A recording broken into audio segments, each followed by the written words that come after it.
Welcome to STV. నా పేరు శ్రావ్య. Bulletin updates చూద్దాం.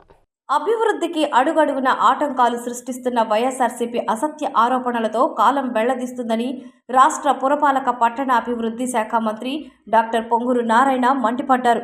ప్రతిపక్షం ఎన్ని కుట్రలు పన్నినా అభివృద్ధిని అడ్డుకోలేరని స్పష్టం చేశారు. ఆదివారం నగరంలోని 3వ డివిజన్లో పర్యటించిన మంత్రి నారాయణ మీడియాతో మాట్లాడారు. అభివృద్ధిపై వైఎస్ఆర్సీపీ చేస్తున్న విమర్శలను తిప్పికొట్టారు. ఎండ తీవ్రతను 2 డిగ్రీలు తగ్గించేందుకు ప్రతి 5 మీటర్లకు ఒక చెట్టు నాటాలని సంకల్పించానన్నారు. ఇందుకోసం కార్పొరేషన్ నుంచి ఒక్క పైసా ఖర్చు కూడా లేకుండా దాతల ద్వారా నిధులు సేకరించామని స్పష్టం చేశారు. కేవలం చెట్ల కోసమే ఒక దాత 2 కోట్లు ఇచ్చారని, చెట్లు, ట్రీ గార్డులు కూడా తన స్నేహితులే అందజేస్తున్నారని తెలిపారు. దేశ విదేశాల్లో ఉన్న తన మిత్రుల సహాయం అడుగుతున్నది తన ఇంటి కోసం కాదని, తాను ప్రాతినిధ్యం వహిస్తున్న సిటీ అభివృద్ధి కోసమేనని పేర్కొన్నారు. విద్యారంగంలో విప్లవాత్మకమైన మార్పులు తెస్తూ విఆర్ హై స్కూల్ను రోల్ మోడల్గా తీర్చిదిద్దితే దానిపైన విమర్శలు చేయడం సబబు కాదన్నారు. విఆర్సీలో విద్యార్థులకు మధ్యాహ్న భోజన పథకం ప్రభుత్వం అమలు చేస్తుంటే ఉదయం టిఫిన్, సాయంత్రం స్నాక్స్ నారాయణ గ్రూప్స్ ద్వారా ఉచితంగా ఇస్తున్నామని వెల్లడించారు. విఆర్సీకి నారాయణ విద్యా సంస్థల నుంచే తొలుత 10 బస్సులు కేటాయించడం జరిగిందని, వాటి నిర్వహణ ఖర్చు కూడా తన పిల్లలే భరిస్తున్నారన్నారు. సిఎస్ఆర్ ఫండ్స్ ద్వారా యూనియన్ బ్యాంక్ ఇచ్చిన 4 బస్సుల నిర్వహణకు నెలకు 67,000 రూపాయలు, మిగిలిన 6 బస్సులకు నెలకు 1,15,000 నిర్వహణ ఖర్చు నారాయణ విద్యా సంస్థే భరిస్తుందని గుర్తు చేశారు. సిఎస్ఆర్ ఫండ్తో ఆదాయం కొంత పేదలకు కేటాయించమని తానా పిల్లలకు చెప్పారన్నారు. పేదరికం వల్ల తాను నడిచి బడికి వెళ్లేవాడినని తెలిపారు. పేద విద్యార్థుల కష్టాలు తెలిసిన వాడిగా 5 కోట్ల సొంత నిధులతో 7,900 సైకిళ్లను పంపిణీకి సిద్ధం చేశామని తెలిపారు. ఇవన్నీ ఇప్పటి వరకు చెప్పుకోలేదన్నారు. నిరుపేద పిల్లల కోసం ప్రభుత్వ స్కూల్స్ని బాగు చేస్తుంటే ఓర్వలేక అడ్డు తగలడం, అవాకులు చవాకులు పేలడం ఆవేదన కలిగిస్తుందన్నారు. నేను తప్పు చేయాల్సిన అవసరం నాకు లేదు, విమర్శలకు సమాధానం చెప్పాల్సిన అవసరం అంతకన్నా లేదన్నారు. తనను అత్యధిక మెజారిటీతో గెలిపించిన ప్రజలకు వాస్తవాలు తెలియాలి కాబట్టే చెబుతున్నానన్నారు. ఎవరన్ని కుట్రలు చేసినా అభివృద్ధి అజెండాగా ముందుకు సాగుతానని స్పష్టం చేశారు. రాజకీయాల్లో అంతర్గత ఆధిపత్య పోరు సహజమేనన్నారు. దాన్ని భూతద్దంలో చూడవద్దని హితవు పలికారు. వ్యక్తిగతంగా వ్యక్తులను టార్గెట్ చేస్తూ మీడియా, సోషల్ మీడియా కథనాలు ఇవ్వడం బాధాకరమన్నారు. నిజాలు ఉంటే నిర్భయంగా ఇవ్వండి, తప్పులు ఉంటే సరిదిద్దుకుంటామని అన్నారు. ప్రజలు ప్రతిపక్షాల మాయలో మోసపోవద్దన్నారు. కాస్త ఓపిక పడితే పనులన్నీ పూర్తి చేసి అభివృద్ధి అంటే ఎలా ఉంటుందో చూపిస్తామన్నారు. ఈ కార్యక్రమంలో నగర commissioner Nandan, mayor Sujatha Ashok, deputy mayor Roop Kumar Yadav, మాజీ municipal chairperson Tallapaka Anuradha, TDP రాష్ట్ర ఉపాధ్యక్షురాలు విజేతారెడ్డి, నగర పార్టీ అధ్యక్షులు మామిడాల మధు, శ్రీకాళహస్తి పాలక మండలి సభ్యురాలు కొమ్మరి విజయమ్మ, డివిజన్ కోబి ఎల్సీ ఝాన్సీ, టీడీపీ నేతలు పాల్గొన్నారు. చెట్లు అంటే నెల్లూరుకున్న ఈ యొక్క వేడి తాపాన్ని కనీసం 2 డిగ్రీలు తగ్గించాలంటే ప్రతి రోడ్డులో 5 మీటర్లకు ఒక చెట్టు ఉండాలనే ఉద్దేశంతో నేను అధికారులను ఆదేశిస్తే వాళ్ళు ఎస్టిమేషన్ వేశారు. సరే, అంత డబ్బులు నెల్లూరు మున్సిపాలిటీ బేర్ చేసే పరిస్థితి లేదు. నెల్లూరు మున్సిపాలిటీకి అంత డబ్బులు ఖర్చు పెట్టే పరిస్థితి లేదు. నేను అనేక మంది దాతలను అడిగా, తలా 10 చెట్లు, 20 చెట్లు, 50 చెట్లు వాళ్ళు ఇచ్చారు. అవన్నీ ఫ్రీగా వచ్చినాయి. ఆ చెట్లన్నీ ఒక్క పైసా అంటే ఒక్క పైసా నెల్లూరు మున్సిపాలిటీ నుంచి ఖర్చు పెట్టలేదు. చెట్లన్నీ ఫ్రీగా. అదే ట్రీ గార్డ్స్ అన్నీ కూడా ఫ్రీగా. కొందరు 50 అడిగాను, కొందరు 20 అడిగాను, కొందరు అడిగాను. ఎవరి కోసం అడిగాను? నెల్లూరు సిటీ కోసం అడిగా, నా కాన్స్టిట్యున్సీ కోసం అడిగా. నాకు 73,000 ఓట్లు పైగా మెజారిటీ ఇచ్చిన ప్రజల కోసం అడిగా. నా కోసం కాదు, నా సొంతానికి కాదు, మా ఇంట్లో వేసుకోవడానికి కాదు. ప్రతి చెట్టు ఈరోజు నెల్లూరులో వేసిన 12,000 చెట్లు వేశారు. ఇంకా కూడా ఒక 10,000 దాకా వేస్తారు. ప్రతి చెట్టు దాతల దగ్గర తెచ్చా, ప్రతి ట్రీ గార్డు దాతలు ఇచ్చా. తర్వాత అవి తవ్వి చెట్టేయాలంటే 1,000 రూపాయల నుంచి 1,500 అవుద్ది. దానికి ఎంత అవుద్దంటే 2 కోట్ల రూపాయలు ఒక దాత దగ్గర నుంచి నేను చెక్ ఇప్పించా. కేవలం గుంట తవ్వటానికి 2 కోట్ల రూపాయలు. అంటే ఈరోజు గుంట తవ్విన దానికి కానీ, చెట్టు తెచ్చేసిన దానికి కానీ, గార్డు కానీ ఒక్క పైసా అంటే ఒక్క పైసా కట్ల. దాన్ని వైరల్ చేస్తున్నారు. అయితే నేను మాట్లాడలే ఇన్ని రోజులు. నేను ఈరోజే మాట్లాడుతున్నాను. ఎందుకంటే ప్రతి చిన్న విషయాన్ని భూతద్దంలో పెట్టి చూస్తున్నారు. ఇప్పుడు అన్నారు విఆర్ఐ స్కూల్ ఈరోజు రాష్ట్రంలో మోడల్ అయిపోయింది. ఈ రాష్ట్రంలో ఉన్న 28 జిల్లాల్లో గవర్నమెంట్ స్కూల్స్లో విఆర్ఐ స్కూల్ మోడల్. ఈరోజు విఆర్ఐ స్కూల్లో మధ్యాహ్న భోజన పథకం గవర్నమెంట్ పెడుతుంది. ఉదయం బ్రేక్ఫాస్ట్, సాయంకాలం స్నాక్స్ నారాయణ గ్రూప్ నుంచి నేను పంపిస్తున్నా ఫ్రీగా. నేను ఎప్పుడు చెప్పుకోవాలా, నారాయణ గ్రూప్ నుంచి ఉదయం బ్రేక్ఫాస్ట్ పిల్లలకి. ఎందుకంటే ఆ పిల్లలందరూ ఎక్కువగా ఆ పిల్లల యొక్క తల్లిదండ్రులు ఎక్కువగా కూలీ నాలుగు పోయేవాళ్ళు. ఎక్కువ మంది తల్లులు పాసి పని చేసుకున్నాడు. ఉదయాన్నే 4 గంటలకు 5 గంటలకు వెళ్తారు నెలకి. 4 గంటలకు 5 గంటలకు వెళితే ఆ పిల్లలకి ఉదయాన్నే బ్రేక్ఫాస్ట్ ఎట్లా ఇబ్బంది పెడతారు వాళ్ళు. ఆ ఇబ్బంది ఉండకూడదు పిల్లలు అని నేను మా నారాయణ గ్రూప్కి ఇన్స్ట్రక్షన్ ఇచ్చి మీరు ఉదయాన్నే బ్రేక్ఫాస్ట్ ఫ్రీగా పంపించండి. సాయంకాలం మళ్ళా పిల్లలు ఇంటికి పోయేటప్పటికి తల్లిదండ్రులు వచ్చేది లేట్ అవుతుంది. వాళ్ళు కూలీ 4కి పోయి సాయంకాలం 6కో 7కో వస్తారు. అందుకని స్నాక్స్ కూడా ఇవ్వండి అని ఏర్పాటు చేశా. బస్సులు అక్కడ 4 బస్సులేమో ఒక బ్యాంకులో నేను అడిగితే సిఎస్ఆర్ ఫండ్లో ఇచ్చారు. ఇన్నాళ్ళుగానే మొత్తం ఎన్ని బస్సులు 10 బస్సులు పెట్టా. ఫస్ట్ 10 బస్సులు నారాయణ గ్రూప్ నుంచే నెల పే చేస్తున్నారు. నారాయణ గ్రూప్ నుంచే 10 బస్సులకి పేమెంట్ చేస్తున్నారు నెల. అయితే అనేక మంది దాతలను అడిగా బ్యాంకులోని బస్సులు ఇవ్వండి అని. ఈరోజు 4 బస్సులు యూనియన్ బ్యాంక్ వాళ్ళు ఇచ్చారు. వేరే వాళ్ళు కూడా అడగకుండా మిగతా బస్సులు కూడా ఇవ్వని తెస్తా. మిగతా 6 బస్సులు కూడా తెస్తా. తెచ్చిన దానికి నెలకి 65,000 ఎంత కడుతున్నారు? నెలకి 67,000 యూనియన్ బ్యాంక్ ఇచ్చిన బస్సులు కూడా మెయింటెనెన్స్కి నారాయణ గ్రూప్ నుంచి పే చేస్తున్నాం. యూనియన్ బ్యాంక్ వాళ్ళు ఇచ్చిన 4 బస్సులకి నెలకి 67,000 రూపాయలు నారాయణ గ్రూప్ నుంచి పే చేస్తున్నాం. మిగిలిన 6 బస్సులకి నెలకి 1,15,000 నారాయణ గ్రూప్ నుంచి పే చేస్తున్నాం. మిగిలిన 6 బస్సులకి ఏదైతే మేమే పెట్టామో బస్సులకి నెలకి 1,15,000 ప్రతి నెల నారాయణ గ్రూప్ నుంచి పే చేస్తున్నాం. యూనియన్ బ్యాంక్ ఇచ్చిన 4 బస్సులకు కూడా 67,000 మెయింటెనెన్స్ పే చేస్తున్నాం. నేను మున్సిపాలిటీ పెట్టలా, మున్సిపాలిటీ నుంచి పైసా కూడా పెట్టేలా. ఈ విధంగా అనేక మంది దాతలు అడుగుతున్నాను. మా పిల్లలు కూడా వాళ్ళ సిఎస్ఆర్ ఫండ్ మొత్తం ఖర్చు పెట్టమన్నా, అంతేకాకుండా వాళ్ళ ఆదాయంలో కూడా కొంత ఖర్చు పెట్టమంటున్నా. ఈరోజు నెల్లూరు సిటీలో ప్రతి పిల్లవాడికి సైకిల్ ఇవ్వాలి అని నిర్ణయించుకున్నా. ఎందుకు నిర్ణయించుకున్నాను తెలుసా? నేను హరినాథపురంలో ఉండేవాడిని. విఆర్ఐ స్కూల్ విఆర్ కాలేజ్ చదివేవాడిని. ప్రతిరోజు ఉదయం నడిచాడు పోయేవాడిని. మళ్ళీ మధ్యాహ్నం భోజనం గంట టైం ఉంటే హరినాథపురంకి వచ్చి భోంచేసి మళ్ళీ పోయేవాడిని. సైకిల్ కాదు, నడిచి. సో ఆ బాధ నాకు తెలుసు. ఏ పిల్లవాడు కూడా బాధపడకూడదని ఈరోజు నెల్లూరులో ఉన్న ప్రతి వాడికి సైకిల్ ఇవ్వాలని రూప్కే నేను అసైన్ చేశా. నెల్లూరు సిటీ కాదు, నెల్లూరు రూరల్లో కూడా ఇవ్వాలనే ఉద్దేశంతో రూరల్ ఎమ్మెల్యే గారు అడిగా, వాడికి ఇస్తానంటే ఇమీడియట్గా ఇవ్వండి సార్, అంతకంటే భాగ్యం అన్నాడు. దాదాపు 7,900 సైకిళ్ళు, దాదాపు 5 కోట్ల రూపాయలు కట్టారు. మా పిల్లలే కట్టారు, వాళ్ళ సంపాదనే కట్టారు. వాళ్ళ దగ్గర ఉన్న సిఎస్ఆర్ వాళ్ళ సంపాదనే, వాళ్ళ ఆదాయాన్ని కట్టారు ఈరోజు 5 కోట్ల రూపాయలు. ఇంకా కూడా బ్యాలెన్స్ ఏమైనా ఉంటే చేయమన్నా. 7వ తరగతి, 8వ తరగతి, 9వ తరగతి ఈ 3 పిల్లలకి ఇస్తున్నారు.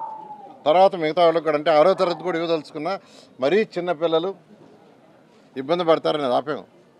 ఇవన్నీ అంటే నేను ఎందుకు చెప్తున్నానంటే, నేను వేరే వాళ్ళని అడగటం కాదు. సిఎస్ఆర్ మా పిల్లలకి అదే చెప్పా.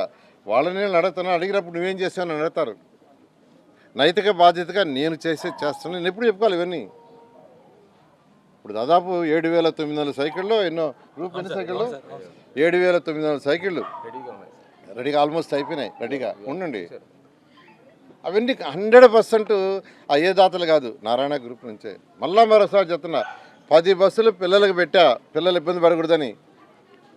ఆ 10 బస్సులు ఫస్ట్ మేమే కడుతున్నాం డబ్బులు. 1,15,000 ప్రతి బస్సుకి నెలకి, సంవత్సరానికి కాదు. అయితే దాతలు అడిగకుండా బస్సులు ఏమని 4 వచ్చి యూనియన్ బ్యాంక్ వాళ్ళు ఇచ్చారు. ఆ 4 మెయింటెనెన్స్ కూడా 67,000 నెలకి నారాయణ గ్రూప్ కడుతుంది. మిగతా 6 బస్సులకి 1,15,000. పిల్లలకు మార్నింగ్ బ్రేక్ఫాస్ట్, సాయంకాలం వాళ్ళ పుస్తకాలు, ఎన్ని యూనిఫామ్. ఈరోజు చెట్లు నేను ఒక్కొక్కరిని అడుగుతాను, ఒక 50 చెట్లు నీ కెపాసిటీ, 10 చెట్లు, 100 చెట్లు అని. ఎవరి కోసం అడుగుతున్నానండి? నెల్లూరు డెవలప్మెంట్కి. సీసీడీ కెమెరాలు సీసీటీ కెమెరాలు ప్రతి దగ్గర సీసీ కెమెరాలు పెట్టాలంటే కొన్నారు ఎన్ని కొన్నారు మొత్తం 300 మీరు కొన్నారు. సిఎస్ఆర్లు ఎంత ఇప్పించాను? సిఎస్ఆర్లో ఈరోజు అంటే డైరెక్ట్ మీకు చెక్ ఎంత వచ్చింది? సిఎస్ఆర్లో దాతలను అడుగుతుండా ఏమని, నువ్వు ఒక 50 కెమెరాలు ఇవ్వు, నువ్వు ఒక 100 ఇవ్వు, నువ్వు ఒక 10 హెల్ప్ చేయవా అని అడగటం. అది ఎవరిని, ఇది కాదు. దేనికోసం? నెల్లూరు సిటీని ఒక మోడల్ సిటీ చేయాలని నేను చేస్తున్నది. ఒక ఎమ్మెల్యేగా 73,000 మెజార్టీతో గెలిపించినప్పుడు నా నైతిక బాధ్యతగా నెల్లూరులో పుట్టి పెరిగి ఒక చిన్న కుటుంబం నుంచి పెరిగి ఈరోజు పుట్టి పెరిగి ఈరోజు ఈ స్టేజ్కి వచ్చినప్పుడు నెల్లూరుకి చేయాల్సిన బాధ్యత నాకు ఉంది. అసలు చెట్టుది అంత పెద్ద ఇష్యూ చేస్తారు? అసలు నిజంగా చెట్లది వాళ్ళకి ఎస్టిమేషన్ వేశారు. ఎస్టిమేషన్ అధికారులు ఎస్టిమేషన్ వేశారు. వేస్తే నాకు చెప్తే వద్దు అన్నా, మున్సిపాలిటీ డబ్బులు ఖర్చు. ఆ ఎస్టిమేషన్ని వైరల్ చేసి అంత ఖర్చు పెట్టారు, 12,000 13,000. ఏంది అసలు? అసలు ఏదైనా డేటా తీసుకోవాలి. అడగండి, మీరు డేటా అడగండి, ఇస్తారు. అది ఎక్కడికి దాచేది కాదు. Government, it is a government, it is a municipality. మీకు ఏ డేటా కావాల్సిన డేటా కమిషన్ ఇస్తారు, తీసుకోండి, తప్పేం లేదు. దాచాల్సిన అవసరం లేదు. కమిషనర్ గారు ఇక్కడ ఉండాలి చెప్తారు, ఏ డేటా కావాల్సిన తీసుకోండి, మీకు ఇబ్బంది లేదు, తీసుకొని మాట్లాడండి, నాకే అబ్జెక్షన్లా. ఏమీ తీసుకోకుండా వాళ్ళెవరో ఏఈలు, నాకు తెలిసింది ఏంటంటే ఒక ఏఈ ఎవరో ఇచ్చాడని, ఏది ఎస్టిమేషన్తోనే డబ్బులు ఖర్చు పెట్టేట. అట్టయితే ఈరోజు వేయించుకోవాలి ఒక 10,000 కోట్లకి నెల్లూరు మున్సిపాలిటీకి. కాబట్టి నేను నెల్లూరు ప్రజలందరూ చెప్తున్నానండి, ఎన్ని అవాకులు చవాకులు వీళ్ళు చేసినా నా పని నేను చేసుకుంటా పోతా. ఇన్ని రోజులు నేను నోరు తెరవాలా. కానీ నాయకులందరూ ఏంటంటే మీరు చెప్పకుంటే తప్పు చేసినట్టని అందరూ అనుకుంటారు. సార్ మీరు చెప్పండి పబ్లిక్కి నేను చెప్పేది, వాళ్ళకి కాదు. ఎవరైతే మాట్లాడారో వాళ్ళకి నేను చెప్పటంలా. నేను చెప్తున్నది నెల్లూరు ప్రజలకి. నేను చెప్పేది ప్రజలు అర్థం చేసుకోండి.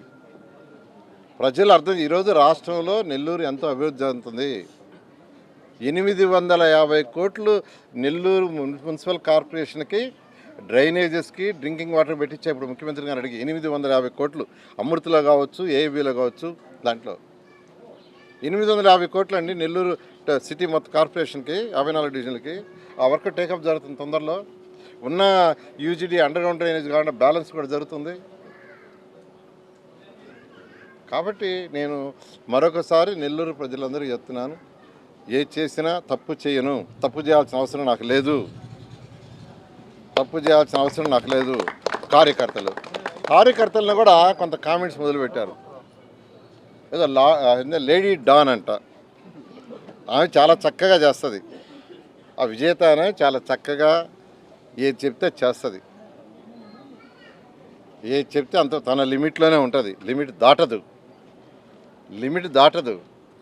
లేడీ డాన్ అంటే దాని ఆనందంగానే భయపడిపోయి ఆమెకి ఇచ్చిన వరకు ఆపేస్తామని. ఏందది?